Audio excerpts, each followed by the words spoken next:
Okay. Oh, yay. Somebody else is coming in. Oh, good. I'm in the right room. Yay. Come in, come in. We were just beginning. So learning outcomes for today, being able to find resources to help guide development of student learning outcomes. So where can you get more information about what content to include in a student learning outcome? And hopefully before the end of the class today, you will have developed one. We're going to do a little activity. Some of you will find this activity familiar. The 3 of you in career services will find this activity familiar, but it's good practice. And then we'll talk about qualitative, quantitative, and mixed methods approaches to assessment. Pros and cons, what are the differences, what are the similarities? There aren't really similarities.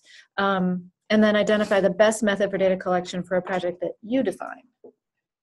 So that's what I'm hoping we're going to achieve in the next hour and 20 minutes. We have to talk fast. There's a lot to do. So the way we're going to do it is first, I thought our introductions would be to do your elevator speech. And then I want to review very quickly the comments from the last session, the comment cards that you submitted. And then we'll jump into learning outcomes, and then we'll do data collection, and then we'll wrap up. Okay? Does that work? And since, well, Mary Beth and Jen, you're both new. You weren't here. Ruth, were you at the last? I wasn't here, but I caught up via the Zoom. Great. So feel free if you need to step out to the restrooms. There's one right down here for women at the end of the hall, men down there at that end of the hall. There's actually a women's restroom. Why are down you there. looking at me? I'm sorry that I've made an assumption about you. We I'm sorry, I didn't introduce ourselves with our pronouns. Yes. Just telling you where the restrooms are. And there's a water fountain next to the president's office right back here. And there's also coffee in the vice president's office.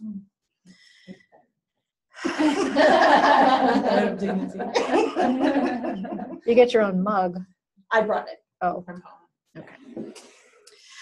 All right, I hope all of our needs are met now. Okay. So at the end of the last class, I asked you 2 questions. One was what was discussed today that seemed to connect with what you're doing in your work.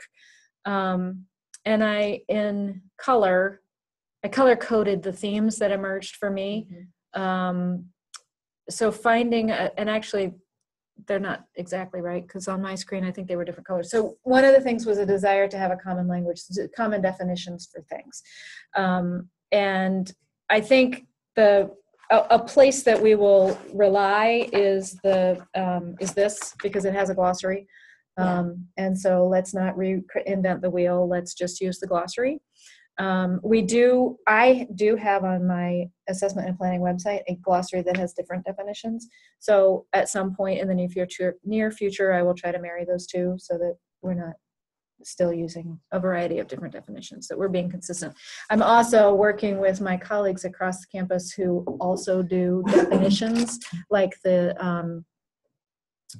what's it called? Center for Teaching and Learning. Mm-hmm. And the Provost's office, so that we have consistent definitions across campus, not just within our work, but across campus. That is a slow process, as you can imagine, because everybody has ownership over their words. So definition, common language. A lot of you want to know about how to assess the impact. That's the point of this class. So hopefully we will eventually be able to answer that question. And then we talked a lot in our last session about learning versus development. Is there a difference? If so, what is it? And that shows up in the second slide too, learning versus development, how to assess, learning versus development, how do you assess, and then the terms. So those were the things that I saw in your comments from the last session. I don't know in your quick scanning if you noticed anything else that you want us to be cognizant of. And these slides will be available for you to review later too. But I think it's helpful to just sort of remember back to what we reflected on at the end of the last session before we move into this one. I just want to comment, since I wasn't at the last one and I was catching up on the reading, these were all the same questions that were coming up for me. So Good. that's a nice summary. Okay. Let me just look at my notes. What did I say we were going to do next? We're going to talk about outcomes. And I am feeling slightly less organized than I felt the last time we got together. Today snuck up on me. All right. Oh, introductions. That's next. Yes. So let's do that. So who wants to start? Who wants to give their pitch? Tell us who you are through your pitch. Krista, I know you're just eager. You're bursting. You're bursting with it. Come on, let's hear it. Yes, so creating and delivering a personal pitch is an essential job search skill. So we in the Engineering Career Center, the three of us, as well as our new friend Ruth, are working together, and we have identified 2 Engineering Career Center learning outcomes that align with our definition of personal pitch. And so our project will be to create a plan to assess student learning on these outcomes as they participate in our program. Wow, cool. 30 seconds. Good job, Krista. She sort of did it for all. Yes. Anything you two want to add? Found the leader of the hill. You sure she's the right one to follow? Yes. Okay. Great. All right, who else? Well, I'll start. Okay. I need to put a little context to it because I don't have a job. So I'm really not doing this, but I'm learning how to do something like this, and I've done things like this in the past. Okay, so I'm the company, or I have a company. We provide assessment services to local religious organizations like churches, parishes, and temples. This allows the pastor to focus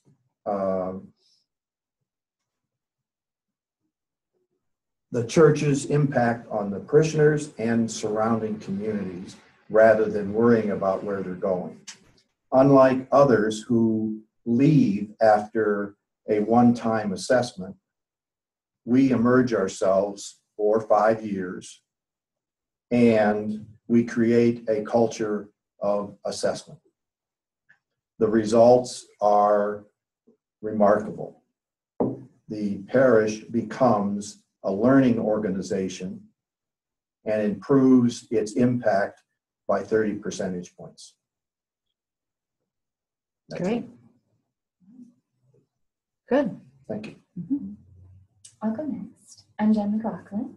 I'm working with Marcia Zeller, who is, hi Marcia, and Sherry Mahaney. Mahoney. Let's get that wrong. I should know that by now. And we are looking at Cornell Career Services workshops as well as affiliate workshops. And our program outcome is to determine student timing for career topics and align our programming to meet demand. Great. Yeah. And they're going to figure it out. So it's almost been a year, it feels It like, has, of working it has. on this. Yeah. It's a big project, so I'm not Yeah. surprised. Yeah. We've stumbled along the way. We should have gone first, and I would feel less inferior right now. But my name is Mary Beth Grant, and I have been with the Dean of Students Office for 1.5 years. And one of the projects that I'm working on is to see how we're doing in different areas, and can we do better with less. You know, always looking at what our output is and the budget constraints. Hey. Hey. So my project is to look at our peer counseling center, which is called EARS, Empathy and Referral Services. And it's been around, we just celebrated its 45th anniversary. It was one of the first in the nation, very highly regarded at Cornell. And we don't know if it actually works. So we're looking at it from 2 different ways. One is the current training for it is really long, and we're looking to see if we can have the same effectiveness of having very highly skilled counselors who are able to do empathic listening and referrals to resources in a shorter period of time. So that'll be one learning outcome, that the quality and the abilities of the counselors themselves. And then I think the harder piece of it will be to look at the outcomes for people who have had connections, either as call-in clients or walk-in clients or recipients of presentations, to see if they've had a positive impact and how much. Did they learn something new about resilience? Did they have an ongoing, was there appropriate referral made? So that's what I'm looking at. Great. I sent you, did you see my follow-up? Oh, no, I didn't. So I sent you a follow-up. The case study that I was referring to is the University of Georgia one in chapter 2, and it's on page 24. Oh, I was thinking of the one that was in chapter 4, so I'll go back. Chapter 2, yeah. So because it goes into detail about how they looked at their RA training program, and it really is in alignment with what you're trying to do. Oh, okay, good. I'll Yeah. go back and look at that. Yep. Just to Yeah. focus on that. Yeah. Thanks. Welcome, Amy. I'm so sorry I was late. That's okay. No. We're glad you're here. Oh, thank you. Might you be ready to give your elevator speech? Not really. Can you see yourself in the video screen here? Yeah, just not right. I'm trying to do a better job of recording this so that it's useful to people who are watching it later. But you're the only one who hasn't given an elevator speech just yet. Would you like to, or would you like to postpone that for another time? Well, I can give an update. Sure. How about that? That's My perfect. elevator speech. Mm-hmm. Okay, so actually Rochelle and I are going to be working together. Rochelle, who works in the Office of Engagement Initiative. Both of us actually have a collaborative project, which is supporting electronic portfolio development for students. So our idea is, well, we recently met, and she's not here today, is looking at some of the common thread that we have is critical reflection. And so how do you develop critical reflective skills with students through ePortfolio?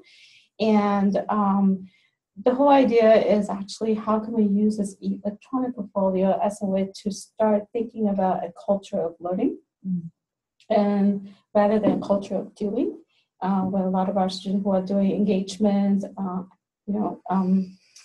going abroad, doing global service learning projects, or even local service learning project, or local community engagement or volunteer projects.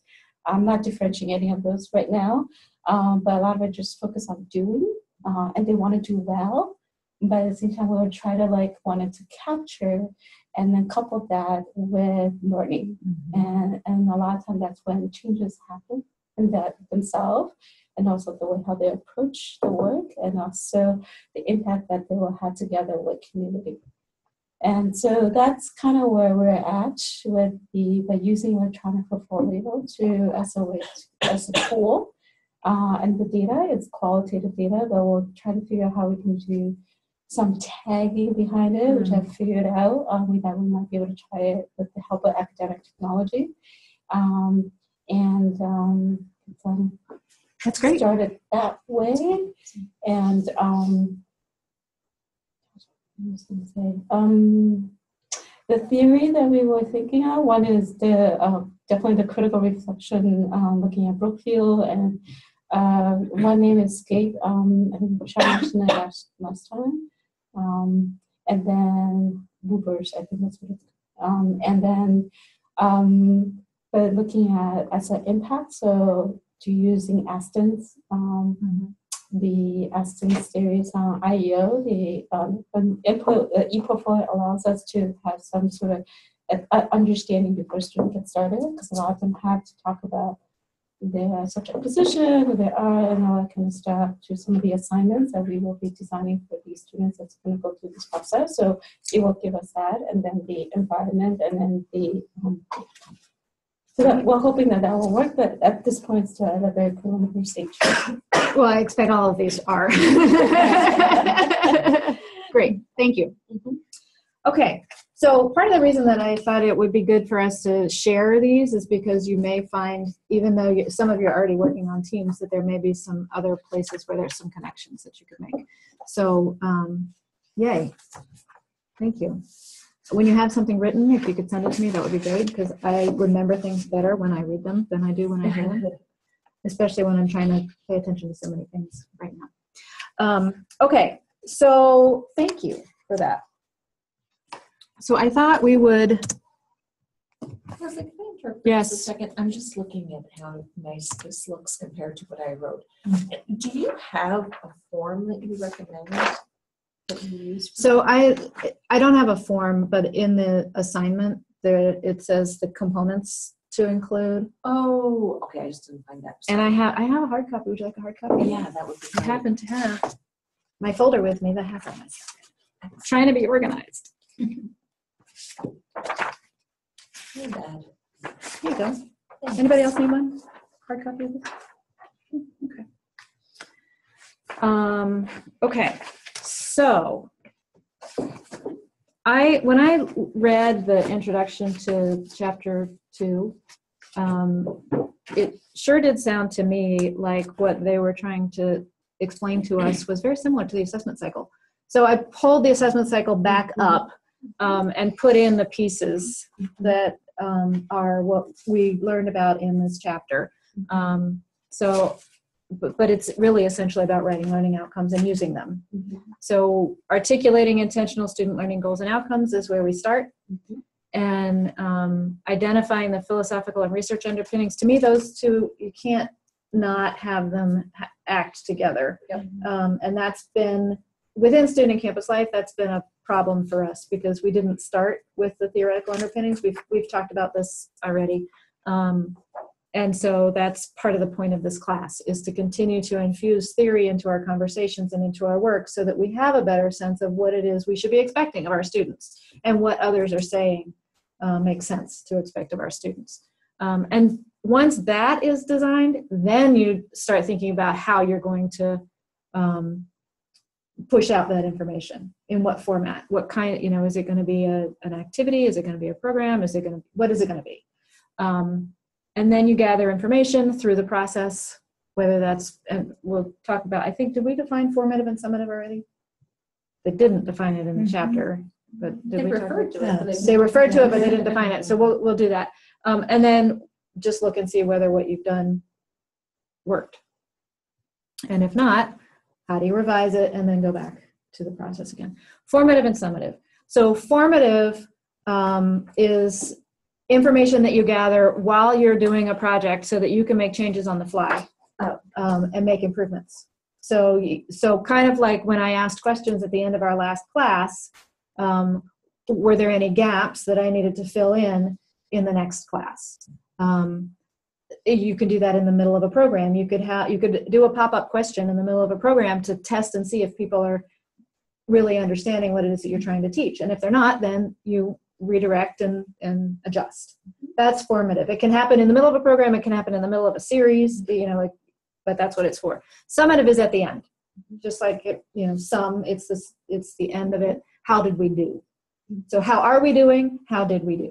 That's the difference between, it took me years to figure out the difference between those two things. Hopefully that was a useful way, then it won't take you that long. That's easy. You explain it much easier way.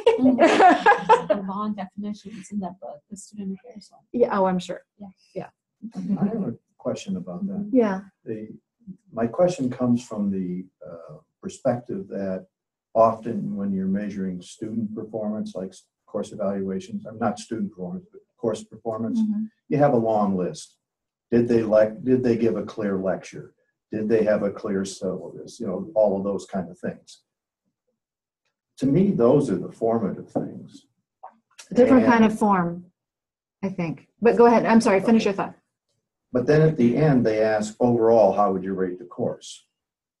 And I've always interpreted summative to be the answer to the big question, or a big question. How good is the entire course? Or how much value did you get out of the course? Versus all these little things that often build up to a good course. And mistakenly, by many people, they add the scores for each individual event equally weighted. And they say the total for the course is the sum of all those 10 things, which means they're equally weighted, which they may or may not be. So I'm trying to work my way through that. So I would actually use quizzes and tests and exams as the formative and summative rather than course evaluations. Okay.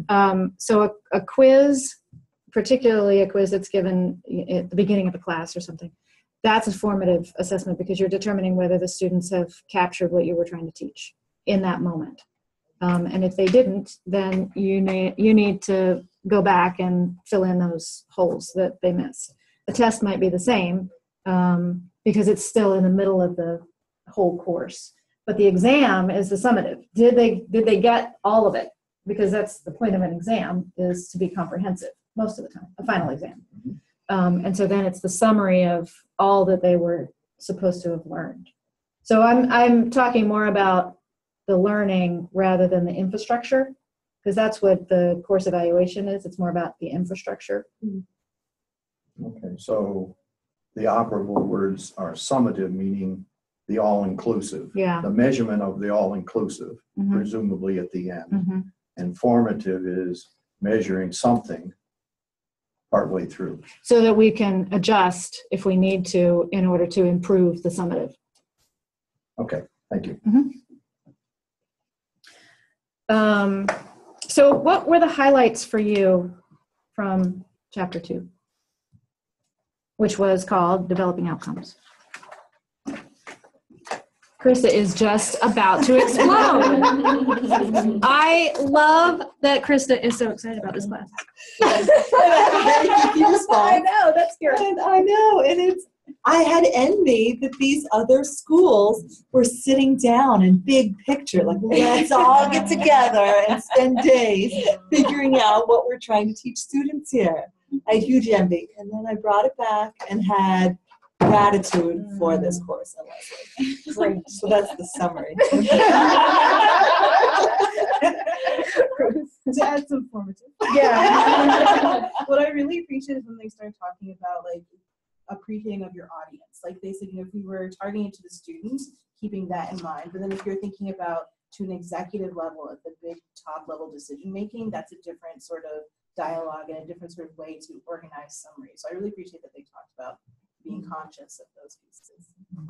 And they talked about that in a variety of different ways, because it's also about how you write an outcome.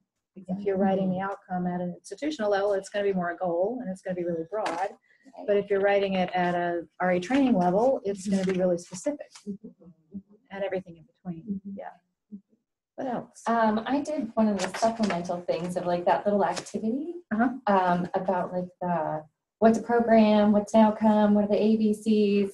That was so helpful, and especially as I was going along and like reading about the program and the learning outcomes and really the difference between them, that one really resonated with me, and how sometimes I really need to make that distinction in terms of what am I thinking about. Yes.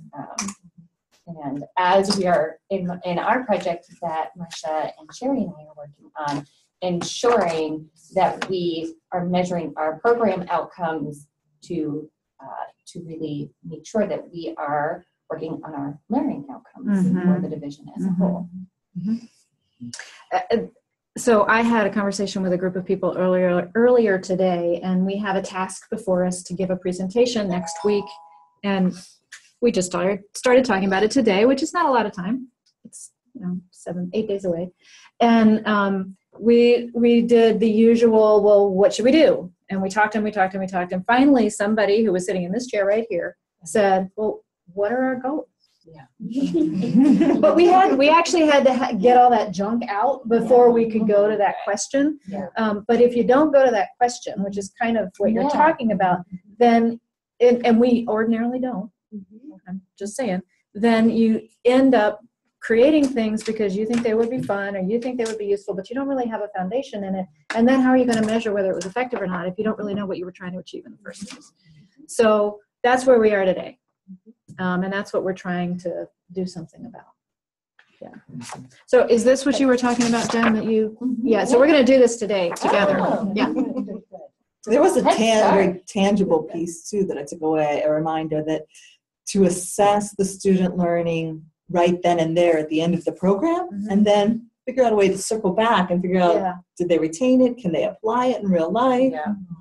Yeah, I That thought can be a that was tougher piece really of counseling. important to make that distinction between those two types of learning. Did they learn it, and then did they apply it? And you can have both outcomes, Yes. but you can't measure them both at the same time. That's right. And the thing I took out of it was more the vertical cut, in the sense that you have institutional, divisional and programmatic goals. And if you don't write your goals at the programmatic level in the right structure that can be woven into institutional or departmental goals, it's just a project that dies. Right. Because it doesn't support people above you if you're at the lower level, at the programmatic level. And I started imagining this rolling up concept. You'll take everything and you start rolling up each one of those that, at the level they're measured, into appropriate departmental and then eventually institutional goals. And if you can't roll it up logically, then it really is just a nicety that will have no Yes. long-term impact. And in an ideal world, we would actually make decisions based on that. We are not currently there in our Right. part of the world, but I think we're getting there slowly. I think, just one of the things that I was questioning about some of it was when they identify philosophical and research underpinnings. Sometimes there's not the research there, but we have a philosophical interest in applying something. And I think that that's the other part about this, is that we can then say, oh, it works. It can actually help us achieve our goals. So. Can you give an example? So the example I have is not research that I did, but in Cornell Health, for many years they've been doing an alcohol education program called Basics, and it's one of the few interventions that actually work and actually reduce the problematic behavior of drinking for students. Our incoming students also do an online alcohol education program. And they did research, and it doesn't actually work. It increases the knowledge, but doesn't change the behavior. So they tried it out, and we still do it anyway because for optic reasons and for other reasons, they feel that it was important. And it's a best practice across the country now that all the colleges are having people do it, but it doesn't actually work. But that, to me, that I suspect that Basics was, that alcohol.edu or whichever one we're using now was founded on some theoretical foundation underpinnings. But that's the beauty of assessment, is we tested it and it didn't work. And so now we know it didn't work. So we have an opportunity to then say, well, what does work?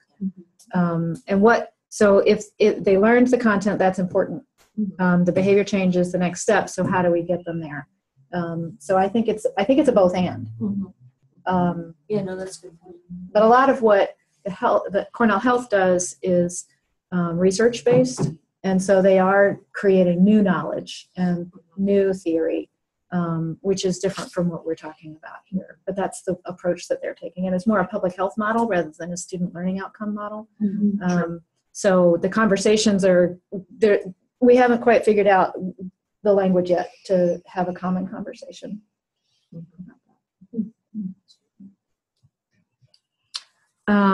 What's my next slide?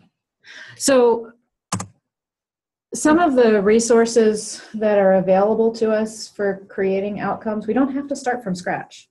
I brought some of them. So these are the actual books from the Council for the Advancement of Standards, which has in it 36 different units within student affairs, 44 different student affairs units so it defines what a unit should do, what the outcomes are, that sort of thing. It's an amazing resource, and I put it up on the don't share it with anybody else. It can't leave the Dropbox, but I put it up on Dropbox. So we have an electronic version of this. It also includes the self-assessment guides. So it has charts and tables that you could use as a way to determine whether your unit is actually achieving the things that it says it should be achieving. And then there's this frameworks for assessing learning and development outcomes, which I've never used, but I bought.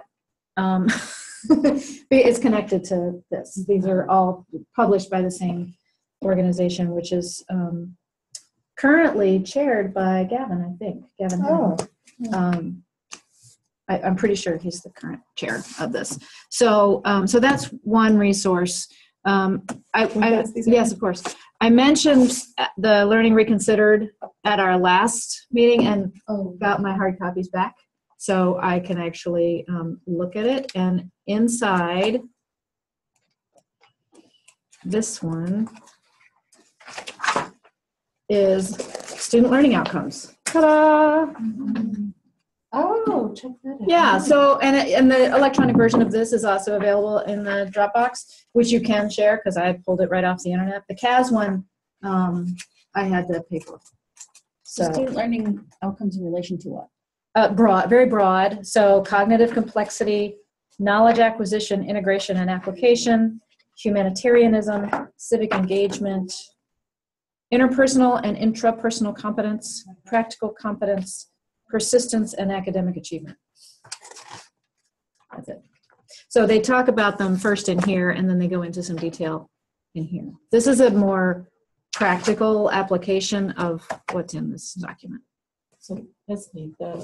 On the Dropbox, you have that CAS, but then you also have separate files, like one for like residential life. Mhm. And that's what this is. It's just not in Okay. a book form. It's Right. it's You in just kind file of- form. okay. Yeah, Okay. and it That's includes the content from in there plus the self-assessment guides for each unit. I just downloaded the civic engagement. Yeah. one.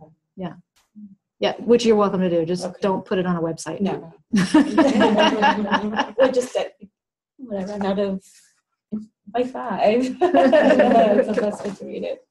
Okay. So I also pulled from the Center for Teaching and Learning's website action words from Bloom's taxonomy. So this is the revised Bloom's taxonomy. And again, we're not going to create new knowledge. We're going to use existing resources. These are some verbs that you can use as you're writing learning outcomes. So this taxonomy was revised at some point. The top two were the ones that were changed slightly. Yeah, it's like innovation on top. So innovation became creating. And so Bloom is talking about the levels of learning. And that becomes obvious as you look at what the verbs are.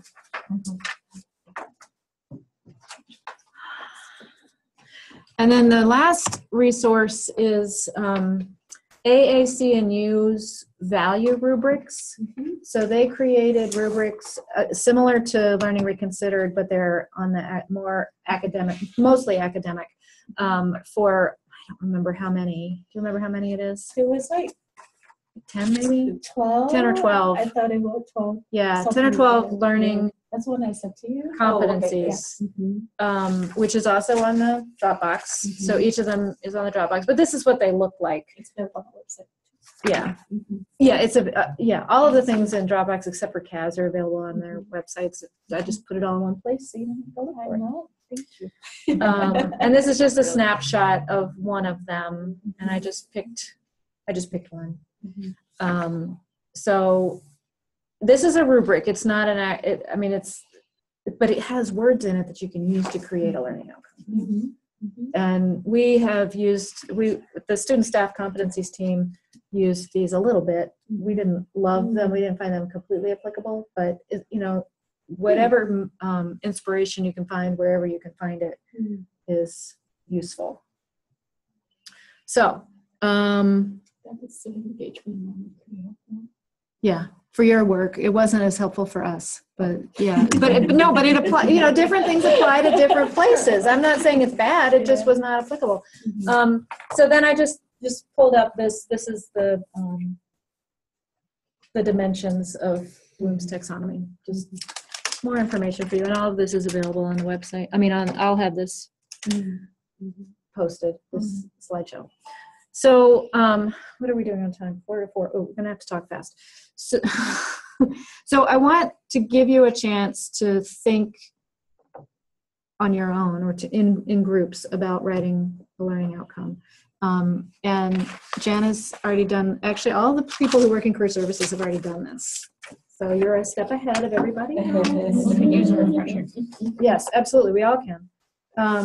So Campus Labs was here a year and a half ago, maybe it was 2.5 years ago, I can't remember, and did a bunch of workshops for us. They are the company that I think I mentioned before. We use their software for our survey tool, and we also use it for planning. But they have amazing resources available on their website about assessment and survey writing and that sort of thing, and they're all free. They have webinars, they have hard copy resources, how to do X, Y, and Z.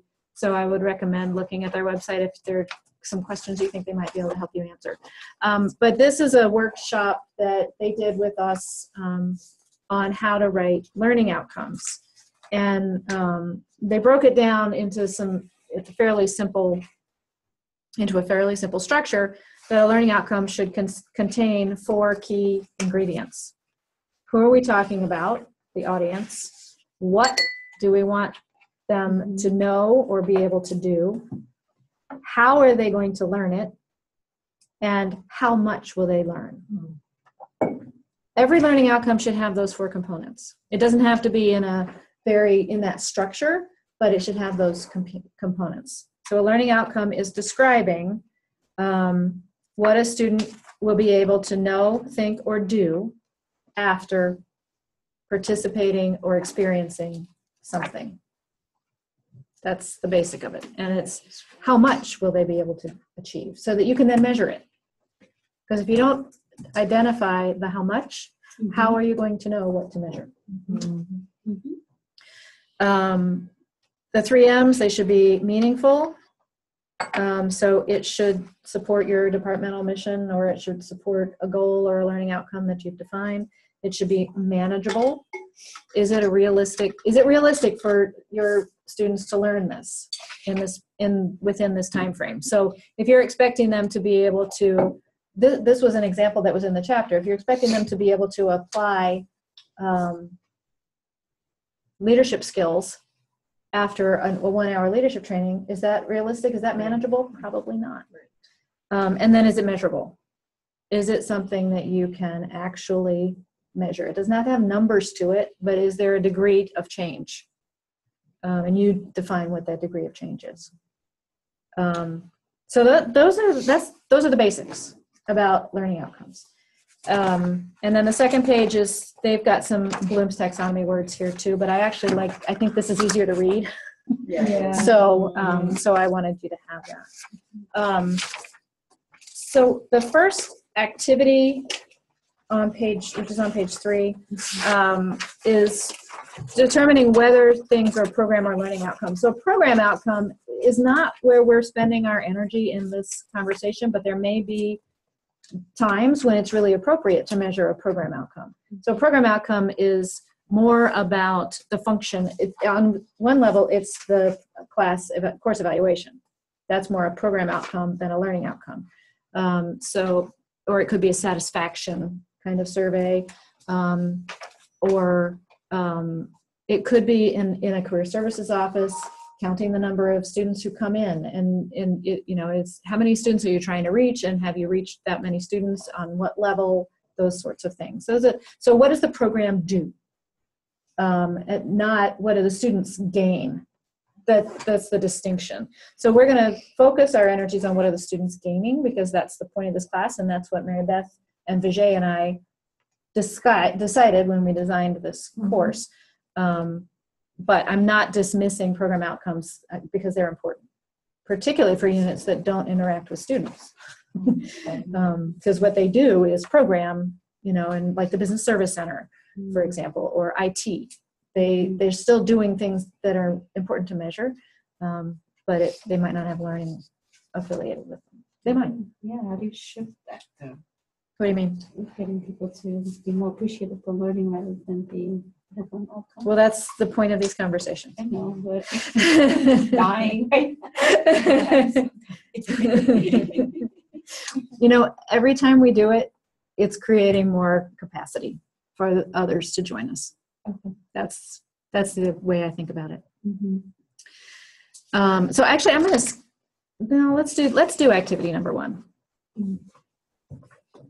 So the first one, the Undergraduate Research Office will increase support for student attendance at regional, national, and international conferences. Is that a program outcome or a learning outcome?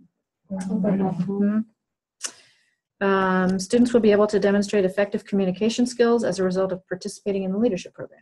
All right, you get it. Do we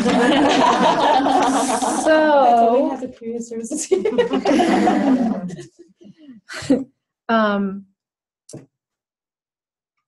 so break up into groups of 1, 2, 3, 8, 2. You guys can't work. You can. No, you can't. All right, fine. Work together. Do it however you want. Marcia, are you actually here? Can you hear us? Okay. I told her if she was here that we would include her in a group. And since she's not, we can't hear her, then we're not going to do that.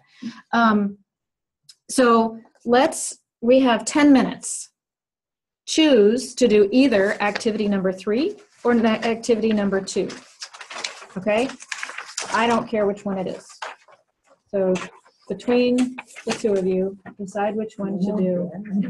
And you only have 10 minutes, so be reasonable with yourself.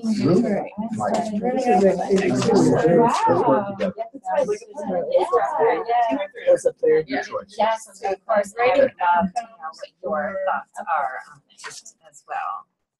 I understand. Do you have a preference? Oh, so it's just going, These two? it's going through and picking out the section of students. The students are the audience. No, I don't. I thought it was students. And kind of joining co-op students or something. Oh, yeah. And then our engineer is, hoping with cope. Oh, yeah. Right on.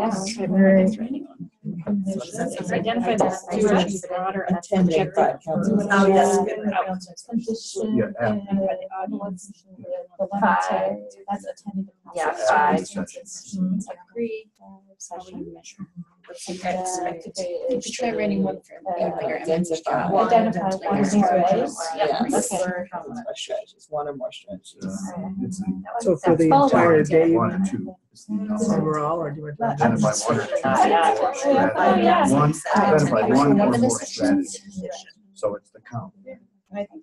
Okay, so maybe the other is students and then, the question is. What sections do you have? That's what I'm saying. I just looked at this to say, like, grade by students. We did the crafting your resume, Agree. Well behaved. acing interview, Yep. do the decision making. That's this measuring. Yeah. Yeah, so like the Wow, behavior is like, I think that, so, can they, I think that we'll be able to identify So it's 5 identified. behaviors. What level is unclear? Yeah, so like the degree is only the 5. Yeah, so to be able to Yeah, that's identify 5 behaviors. 5 or more, right? But like, so is the At the I conclusion. was Maybe if we did Behavior the decision making, might we could be do like the learning behavior and understanding of the Yeah. systems. the behavior's not easy. So I was thinking that it was identifying behaviors. Yeah, that's what the- That whole thing. the workshop So that was was. just Yeah. like, Yeah. identify Yeah. that behaviors and hoping that Having a positive attitude, like involved in the community. Oh, we just do like a subset. Yeah, I guess. So that in Students general, so yeah, would be able days, to yeah. The outcome is. Identify. Well, yeah, and I guess, or like, That would be a great question, like, so, do I Yeah. identify Something like that, you know, it's a little. or Two easy, ways but to work then together. they might be able to Yes, identify they- individual yes, things. so How agree weird is- are they the So, whistleblower? yeah. Yeah, so Yeah, I don't think they wrote Yeah. down, but we would add. the degree is to also apply To build Yeah. these coping techniques for the degree. Would you say that that's during the workshop or? I think maybe during the process of forward in their education.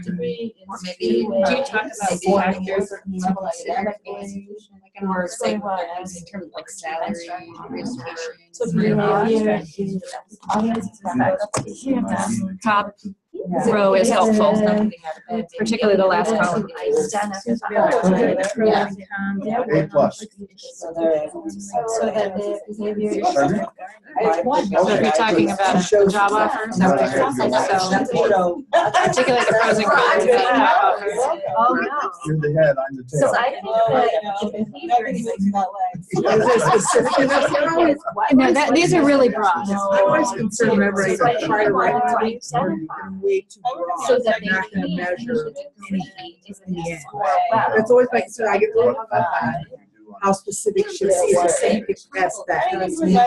Well, then just try something and see if it Broad and works. then start whittling it like, okay. Well, what I would do is, if it just decide on something, try to measure it. If you can't, if it turns out that what you learn is different, then you can start refining. Because if you just get stuck, you're stuck. Yeah. And to me, getting off the block is more important than having it right the first time.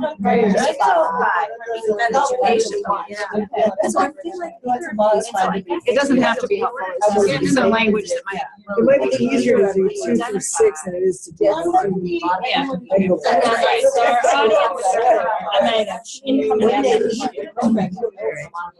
Except that that's the whole point.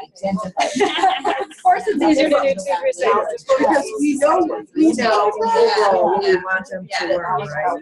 We want them to be able to negotiate their job.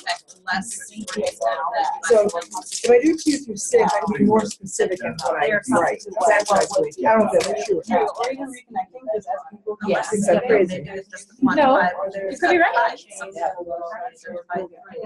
Yeah, so I think identifying 5 behaviors. is One or really the other, good. So but take it a yeah. step So it's further like reacquainting ourselves later. with, like, the new person. So there's kind of two. Apply. Want them to know. I'm retired. That's lovely. They chose their Well, my So we still have 5 minutes. elevator you could do speeches, number I 3. can't believe how I had. Start it. Students. And then the conditions at the Which is what you conclusion do. of the That's what we're gonna do. presentation. We have And I don't know where my. I mean, I look at my Behaviors. and What do you expect the honest to do? let's pick a number. This is a broader objective or goal. This is say. Identify these behaviors. Actual phone Yeah. calls, conference calls. Yeah, I think that's it. So And the identify rest of my its time behavior and So then. it's just Now, some of it's. Yeah, so what was it? Whatever, like, Still- outcome. Program, is that interactive? I mean, Yeah, they do a survey that the students have to answer about what the person who drank, what's unusually drink, what's typical, what's the most they've ever drank. So I just decided. to What's the month? And some of it is What not. components And is then this they broader? give feedback, compares them But to it other fills my people, calendar talks pretty about. Oh, like, no, everyone else really does that much. I think like. No. And then Yeah, students. yeah, are and then going to how the much job market. My day started calories are at involved, 10 how o'clock much today. money they're spending, Because because everybody Rather thinks be able that. to know, think to be able to do. Yeah. So. Ah. So that's all the difference is, right, to plus up. And And we've been every doing it. single undergraduate does that? No, this is only if you get in trouble. Got my elevator Yeah, speech so the ready. They should all do it. Got Is a it cup of coffee, got It's here. not, Here it's for not an hour and a half. expensive, it is time Then intensive. I Yeah, go so home the- and I cook dinner. At the end of their first Then I semester flip before they over. go to rush. or They something. find it not that unless we have patient. That's- Oh, that's okay. a- Make it profit. It won't be at the poker game. It won't be at the poker game. Oh, well, come on. Well, it's not just financial profit, it's also. So, yeah, I mean, I've done that with my Yeah. kids when they were coming up. I felt like I But could have that's, an I honest mean, that's kind of a conversation description until of they the actually got typical in day. trouble. Yeah, And around drinking. Or everybody drinking. has 50. Yeah. Well, now that it's over, and it's Because giving me work- some financial resources. Yeah, it's rant. and the skill set, I can apply And the rest of program is all based on research on college students. It's not, it wouldn't My apply wife and I, to graduate it. students. Divided Oh, our no, no, lives it works into for two parts. So it takes your age and your The education learning level. part, and the doing part. What does, and to what degree, what is that? How much? How much we want them to know, like, able to do 5 or 6 or 2 or whatever. Okay. Drugs as it is for. Well, you know, in today's livelihoods and The cultural life cycles, I figure 30 years for education, Able at least to 22 and maybe more. You know, the online stuff, 30-year to career. Leslie's point, the form, Two online plus stuff, 30, is 35 years, and then if you retire. Could be a whole bunch of different things, 60, right? 65, We're pretty broad, but you're that's the whole thing, likely right? to Right? So should we do our last? So Last, there's a whole bunch of things that are about but job the offers, audience so is that's what I think. But here I'm like, oh, so maybe we're not from China, that by a plus, right? Well, that's the And show. maybe I mean, and most- there should be like you know, almost most 500 people job big. think that Right. retirement is Or identifying components of a job offer besides salary. That was until, I don't know, 3 years ago. Choose to be able to articulate. Yeah, it starts to. One more minute. Components. Few people think are gonna work past 70, but even if they're 70, if you make it to 70. It's how their work contributes to some external assessment. How you measure Give or take, learning. rounded back.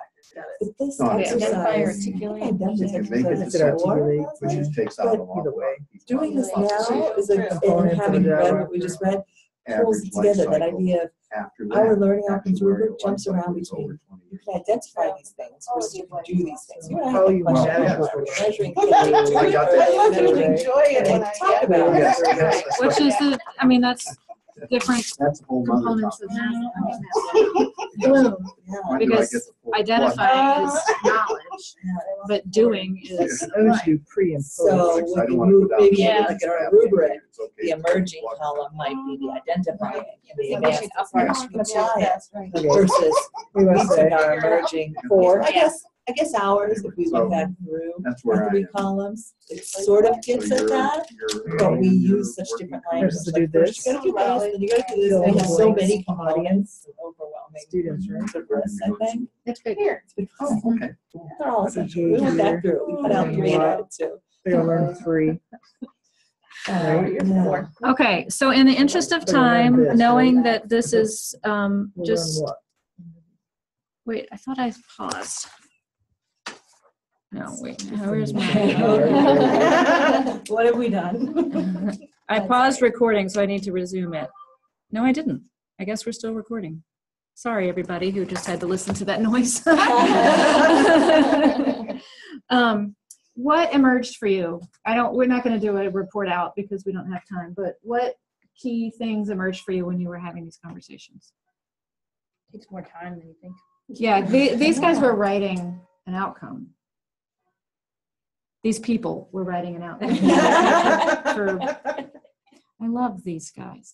Yeah, but see, once we did all that thought, we were really quick on that. That took us like 1 minute, but we did everything verbally before. See. But you need to have those Yeah. conversations, and they can be really messy Yeah. and difficult. Yeah. They're a little blurry too, some of them. Mm. It's not always clear cut. Sometimes you can read it, I think, in different ways. Does that mean that they may not be written as well as they could be? Yes. Yes, rather ambiguous and overlapping. Yeah, number 2, we it was like, so what's, they can identify behaviors, but is what they can do with them. Right. After that. Yeah. So, No, I'm going to bring up a question. Yeah. Would you call this a weak statement if there's the question of, is it to just identify or is it to use? Or is the statement just one of a couple steps? It's one of a couple The first steps, one is to yeah. identify, Mhm. and the second one would be to apply. Right. Mm-hmm. Which you can't measure at the end of a program, whether they can apply it. You have to then observe behavior and see Right. if it's changed. Okay, so Yeah. this would not be considered a weak statement because it just says identify.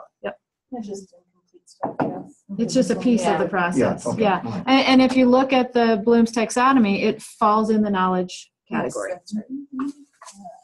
And that's a lot of what we do in training, is help students identify things. Right. Sorry, Amy. No, just I was looking at the first statements, and like the first statement is identify one or more strategy, and they answer with to cope with their problem. So it seems like there's a behavior like they can utilize the strategies that they identify. But would that be, is that too messy? Because it kind of combine the two? I read that as if my problem is that I can't get myself to the gym, I can make a list of all the things that would get me there. But that doesn't mean I'm going to get there. Does that sound familiar to anyone? Like this morning when I didn't make it to the gym. What are your strategies, Leslie? Personal experiences are really relevant sometimes. So I think that so that's what I think this is saying. Okay. Yeah, because we were debating, because like I was comparing the first one and second and third. It's like the second and third are more like you said, it's identifying, creating knowledge, developing knowledge like what constitutes hazing and what's a good score might look like, but that's about it. Although one of the things that I notice is the verb in each of these is identify. Yeah. And we can do better than that. Look Hopefully at in this our work. whole list of verbs. Well, and look at all of these ways that we affect students. It's not just in knowledge. You know, we want them to be creating. So our goal is to get students from here to here. But then when you read it, you're like, the first learning outcome is identify, and then the second learning outcome is apply, and then the third reflect, evaluate, and then fourth is, I don't know, do better. and that's over the course of 4 years. So for anyone, I'm not saying that it's wrong to have identify as a goal or an outcome. That's not my point. I'm just critical of the fact that each of these had the same verb. Had I been writing it, I would have been more varied. But that's not, it doesn't matter. That's neither here nor there. Okay, can we move? Yes, Just to follow please. up on that. If you wanted to go from identify day one, the end of the seminar, let's say, and then you later wanted to say, can apply. Yeah. Do you have to use the same set of respondents? Or can you take people that responded 1 year out, 2 years out, 3 years out? They don't have to be the same, as long as they don't have to be the same people. They have to have had the same experience. Same experience, but you don't have to necessarily do a one-to-one correspondence. Not You don't have to necessarily. have student one do both and student Right. two do both. Right. You could take a sample of your seminar and get a sample of all the people 3 years later that answered it. It wouldn't be as strong. That's random sampling at that point. Yeah. But I think ideally what I would want to do is use a random sample for the first group and use the same sample for the second group. If you're not tracking person to person, then, and we don't often, because it's messy and complicated, then you can look at just two populations that have had the same experience. But it's going to be stronger if you're using the same students. I talked in circles. Was that helpful? I think only if you're luckily you have the same group of students that kind of go through that experience together. Like if you have a cohort, like a cohort program, that helps with a lot of some of our works. Like here's a workshop and here's a session. Well, so here's an example. There was a survey administered this fall to a sample of freshmen that was about greening. What is sustainability? Thank you. Oh my gosh, I'm so tired today. About sustainability. And those same students who took the survey this fall will be asked to take it as seniors. To see if there's a difference between their first and fourth year, between from year 1 to year 4 in their perceptions and their behaviors. Really, they're ultimately trying to make behavior change or measure behavior change. But they're using the same group of students because they captured net IDs, so they know who it was, so they can ask them again. Just a minor logistical thing there. Yeah. Let's say you have 100 people in your initial cohort. They don't all make it to the end. Right. So do you have to remove those that didn't make it if you're going to do a one-on-one, within person comparison? Or can you just take averages of the cohort and then the average of the cohort? I would look at the averages. Yeah. It depends on the purpose as well, because you can get away with, if you had a significant response, you can weed out the ones that didn't. You still have a significant sample size. But if you're having trouble getting that significant number, you can just average it out. Mhm. Numbers. She's in that group. Yeah. So she's on our team. She's a numbers Sign her gal. up. Well, and that's what we're doing with the student employees. So we did a survey of student questionnaire test of the student employees in the fall, a subset of them, and about 150 participated. And we're going to ask the same ones in the spring to take the same assessment.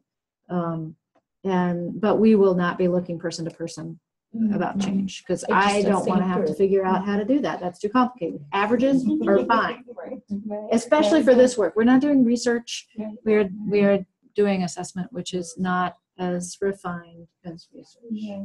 and requires fewer statistical skills. I appreciated that distinction. Yes, I will continue to make that distinction. I want to be clear. Idea is to be directionally correct, correct? Yes, we want people to go in this direction. Yeah. And I like the clarification of expectations, both for this course and at the university level. Uh-huh. Doing research here. We're not doing research. There's lots of research happening. We're just not doing it. All right. For some reason, I can't. Huh. What's happening here? There we go. Oops. Now we went too far. All right. So we're going to talk really quickly about methodologies: qualitative, quantitative, mixed methods. I pulled the definitions that they used in the text for these different approaches to gathering data. So qualitative data assessment is words. It's quotes. It's looking at documents. It could be looking at journals. Amy and I have talked about that a lot. They've got mountains of data in the Public Service Center. Students' reflections on their experiences doing service learning and that sort of thing. But we don't have the capacity to analyze all of that. That doesn't mean that it doesn't get looked at, but it's not analyzed. Those are two different things. We have a vision. We need many grad students, not just one. Yeah.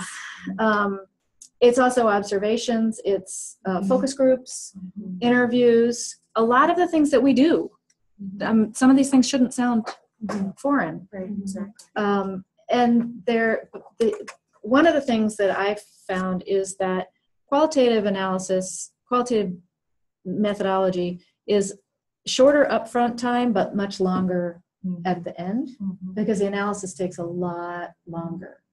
And often involves multiple people, because you want to make sure that you're checking your own biases, having other people look at it, see if you're getting the same thing. You might even want to go take it back to the participants and see if it jives with what they remember the conversation being. So it's the end of it. That's why I did a quantitative dissertation, because it was going to take me so long to do the analysis. That it would have been much better if I'd done qualitative, but I wanted to graduate. And I wasn't doing my life's work. It was just, let's do what we need to do to graduate. That's what I did. And I wasn't at Cornell, so it all worked. But it's very rich. It also is rarely generalizable to a larger population, because you're talking about a much smaller sample. You may do 4 focus groups of 10 people apiece. That's only 40 people. How would that be generalizable to all Cornell students? That's just not reasonable, even if it was a random sample, which would be hard to achieve. But it's telling a story about the experience that those people had that can tell a story about the learning that your program is generating.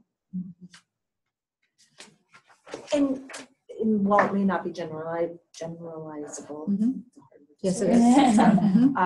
If those 10 people all had 2 or 3 points that overlap, seems like it's really relevant. Yeah, and that's one of the points that they made in the chapter, in chapter 3, was once you get to the point where you're getting overlap, then you've saturated your search and you can stop.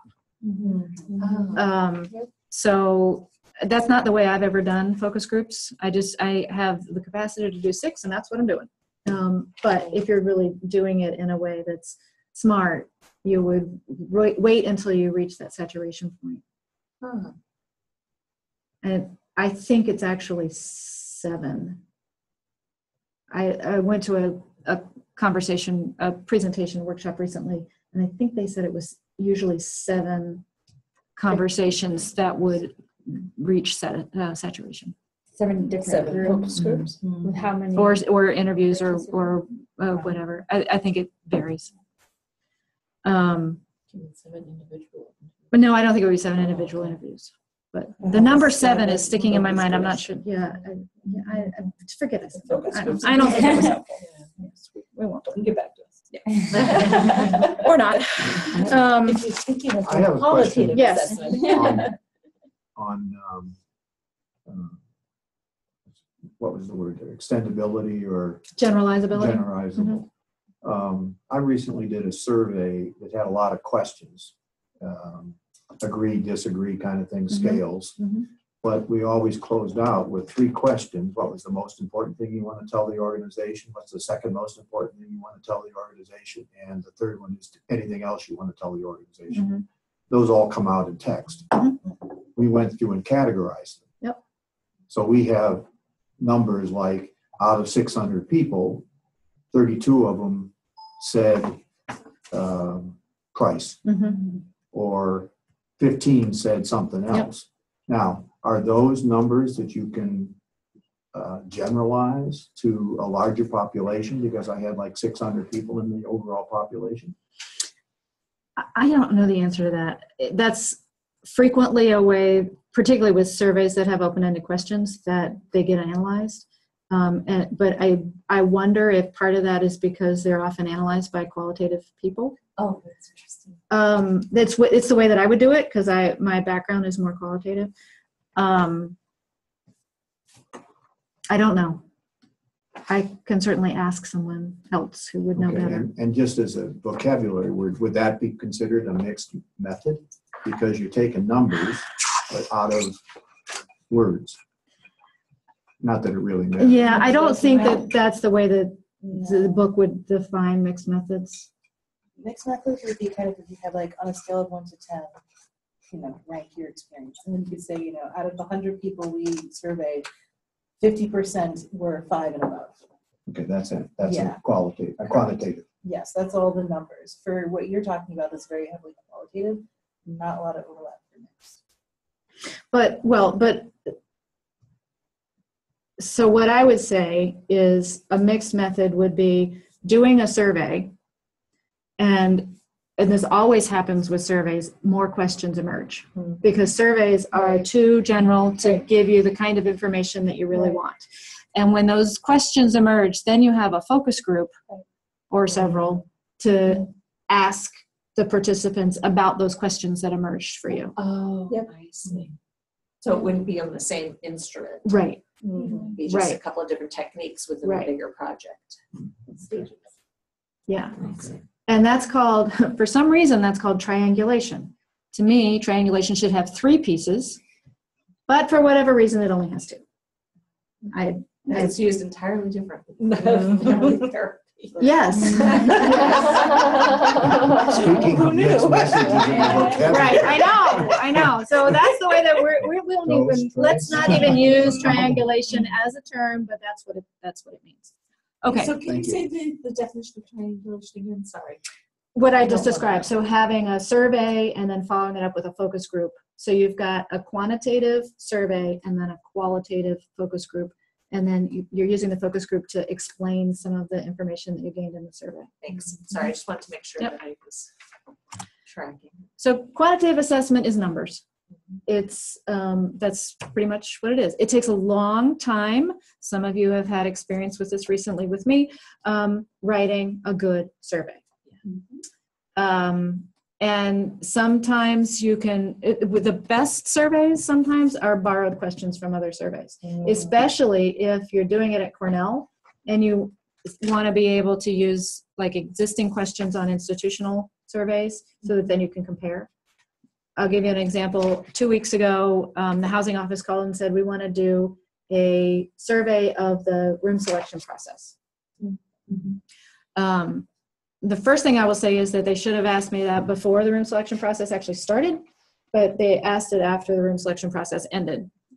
whatever. That's the way things go around here.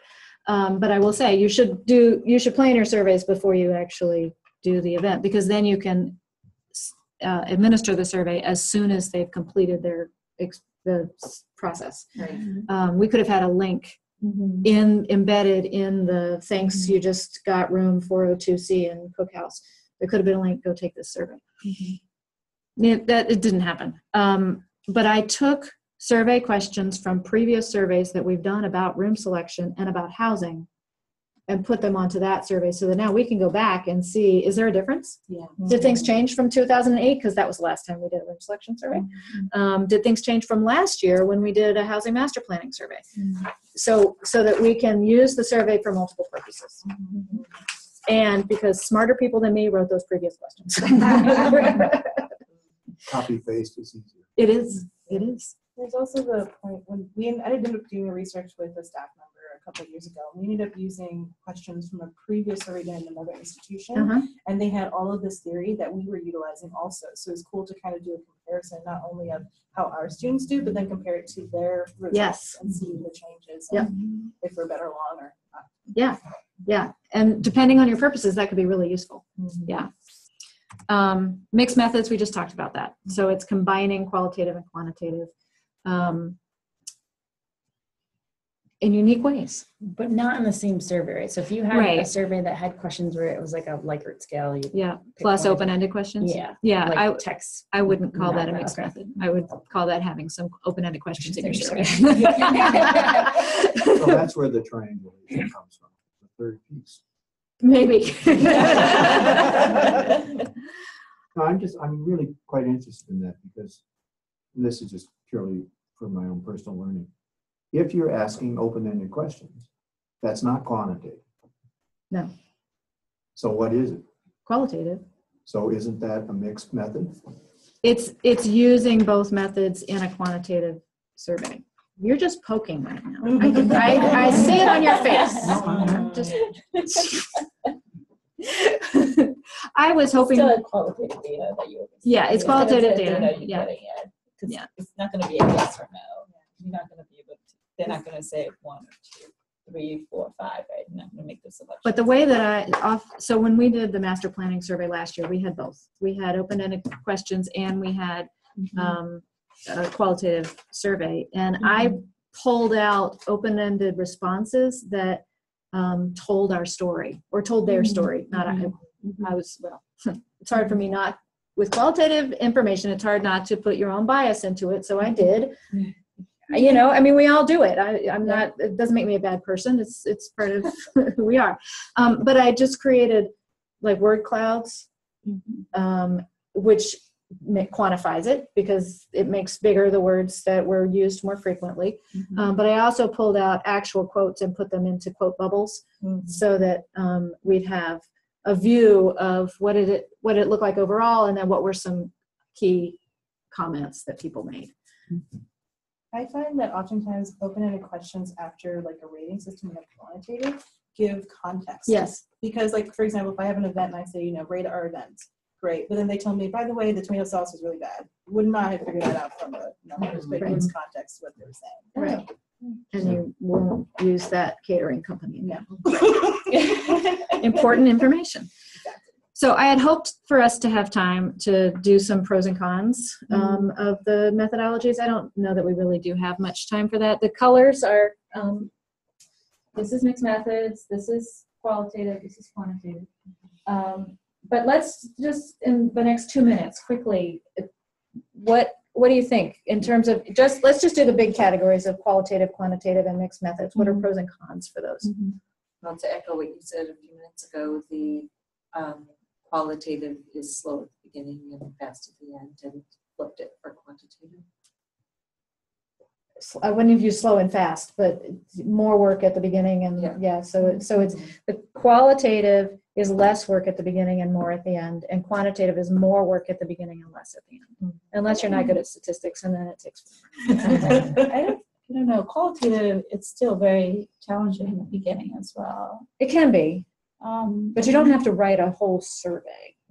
Right. But then you do have to think through in terms of the questions that you'll be asking and going through that whole entire process. for sure. So I know that it's maybe the start of the process different, I guess, but I think it's more the data that you get that's different. The data, and then the analysis process of the data, it's also different. Yep. So I don't know if that's pros and cons, but I just think recognizing the strength and the weakness of the two, kind of depending on what are you going to use the data for. So digging in deeper and pulling together what you said, with the quantitative, you're getting what you asked for. With the qualitative, you're Sure. getting something beyond what You don't know what you're expected. gonna You have no get. idea. Yeah. Right, It's right, very right. And sometimes it's spaghetti and you were hoping for something. But you could be writing a survey, but then you think that you're going to get the result that you're going to get, but your survey might end up not to be getting the survey. But the you're result. limited. Like you either are getting Yeah. it's good, it's bad. Like Yeah. there's a limitation to what you're going to get from a survey. I guess. Yeah. compared It's to- restricted. Yeah. Yes. restricted, You get a person's whole life story in a focus group or interview. Yeah, I mean, for me, the way I look at it, it's always that you can get a very general picture Yeah. of the data, but in the qualitative data, you get more specific and the more detailed, maybe potentially the narratives from the data that you can get from numbers. I would agree. Yeah, the number side, a lot of times it comes down as well to like how well or how useful the numbers are. Because like if you get to a point where you don't have a lot of people giving feedback, much better to get a qualitative, because if you put that into numbers, you're not going to be able to do much with it. Then you get to torturing the data part, which is like our way of doing bias. We make it do what we want it to, and we say, "See, we did it," and it's like not always the truth. So, Well, that's the Brian Wansink story. Did I tell that story last time? This may have happened since we last met. He's been in the news lately, and it has not been happy. We all know Brian Wansink, right? Food Lab director, very high profile faculty member who's always on TV and telling stories about how we make decisions about what we eat and plate size and et cetera, et cetera. So he wrote a blog post in the fall about the graduate student who didn't say no or something like that. That was the name of it. And apparently he had some data that he had collected. It was qualitative observational data from an Italian restaurant somewhere, and they didn't get the results that they had expected. But he was certain that there was some data in there. There was a story in there somewhere. And so he gave her the data and said, find the story. Well, the more times you massage the data, meaning analyze the quantitative data, the less reliable it becomes. Quantitative or qualitative? quantitative. You will torture the numbers. Yes. It makes it until you line up. It's meaningless. It becomes meaningless. In what way? I don't know. I don't understand. It doesn't make sense to To me. explain, just trust me. Yeah, that's what they say. Okay. It's true. I don't know why. I don't know how they massage, but I heard people have massage data, like how you manipulate the data sets statistically. Yeah, Lies, damn lies. and statistics. Right.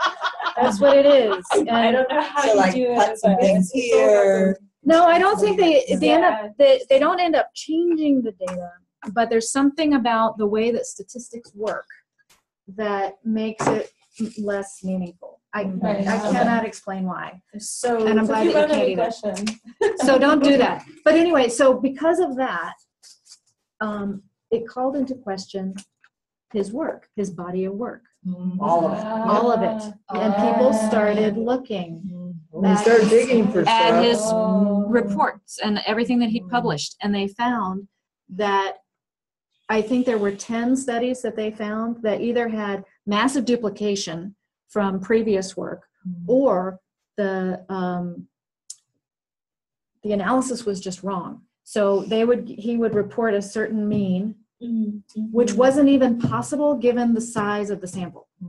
So, if you think about math, you can only get a certain number when you divide numbers, That you can massage. Yeah, that's right. Correct. She's so excited about it. See, it's so exciting. She's literally in the university. So there's some articles in the Chronicle of Higher Education very recently about this, and it's worth reading just to give you some more context about how we use data, well or not. And do people pay attention to the numbers that are in articles? Yes, they do. Oh, yeah. What was his name again? Brian Wansink, W-A-N-S-I-N-K.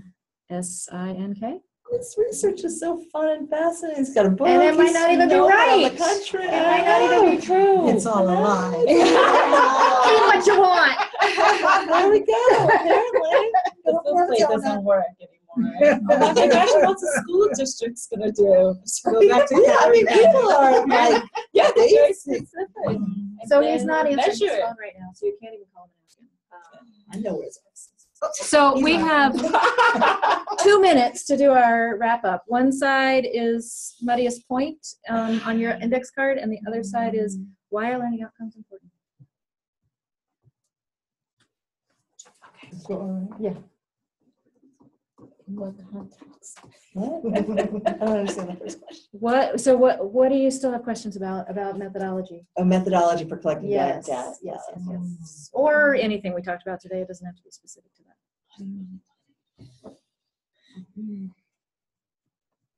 And don't say it's why can you not continue to massage the data, because I can't.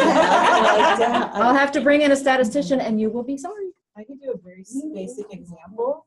If I say like 30% of people prefer one thing over the other, that's one thing. But if I told you that 30% was from a sample size of 5 people, how important really is that 30%? Yeah. So there's ways of yeah. phrasing Yes, and yes. couching, and you could throw in theories to just make it change. Right. It's like our postgrad reports, because not everybody before used to tell you how many students actually completed it. So you'd say like Right. 70% of our students have jobs. Yeah. Out of 100 students who completed the When I came to survey. engineering college, I went crazy. Everyone needs to go take a stats course.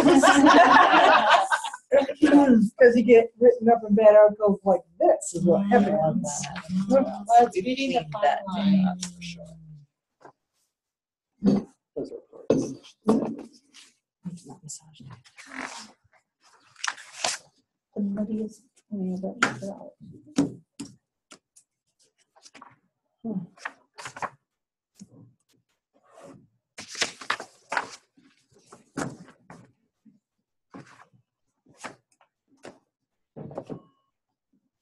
I have another card. I don't like this answer.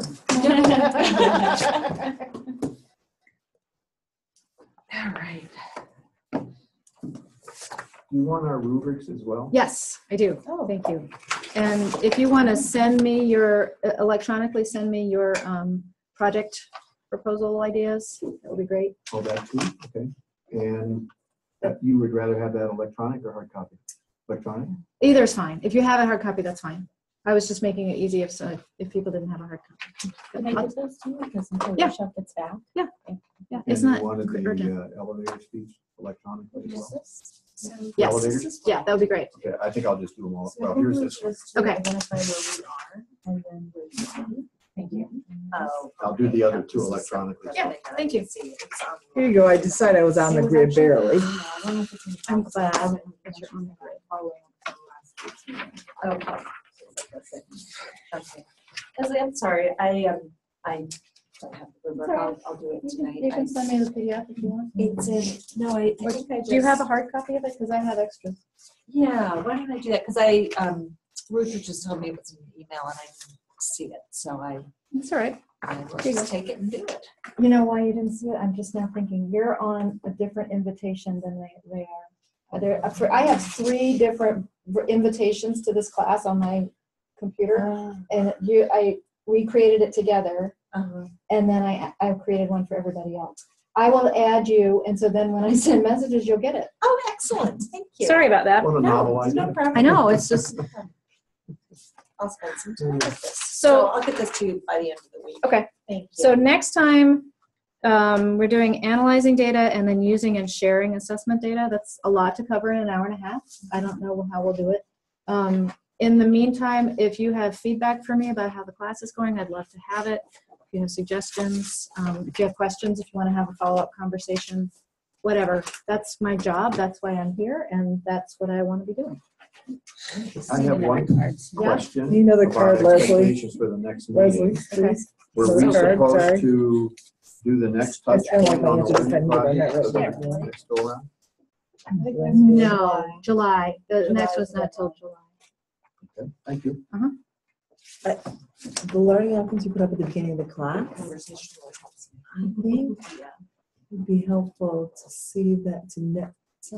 I don't Do you know know. them in advance? Well, No. I don't know if I've gotten that, right? So if we were Yeah. assessing my learning on those Yeah. right now, I don't know that we're there. Probably not. Yeah, okay, Yeah, no, yes. that doesn't surprise me. Because the ones you put up today. Yeah. Because we're gonna cover those over the course of the Yeah, next it's nice couple to meet months, you. or because what? So for Seems like example, you're a two very things on my productive mind. and organized Well, student. one big thing is Well, mapping these I said development seems theories. like. Oh, two things. Okay, I mapping don't know these whether, development I don't know whether theories. that's Start your own developing thought. what they see. Really good. Relevant to me, like I Or still don't not have so enough clear, of that.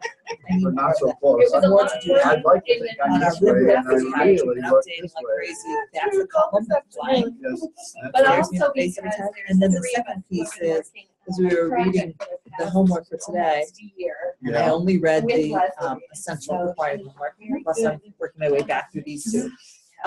I didn't Yeah, get a this is very sense helpful for of, me to Well, just our results. hear a are different way- somewhere in here you That's mentioned okay. It's use, and I I sort of know mentioned how the to homework, do this. using tried and Truthful true practice, methods, or that wasn't the word, the language. Yeah, It's it like, gets how do the I right know? Like, construct okay, this is my that learning outcome. I makes want it easier to students what's the explain best way to have a measure it? before and not after. what's Is this what's the a best way to lot that you teach it, know? like, Oh. right, so Okay, how do I know Like that, say, in freshman year, they like, did this. I'm trying to think of an example. This came, 4 we came years to this later, recently. they We were did talking that. today, we're doing Is a that what you program want? for Or do Take you Your want Child the whole Support. class, And 4 we've got years this strict, different? wait a minute, how Same do we know that people. what we're gonna do is gonna work with these 8-year-olds? It really Like, depends when's the on last what time your any of us purpose worked with an 8-year-old? Right. One person, but it wasn't around career issues. So You know, that's- sort of, how do we know that our methods Ruth, will nice to work? meet And you. that happened actually for me Thank with you a for dragging me along presentation through I the, gave a couple weeks ago class to students in assignment. biomedical engineering. I showed up with an assumption that they were in a I given think place. this is- what do you Then I designed my learning outcomes, my whole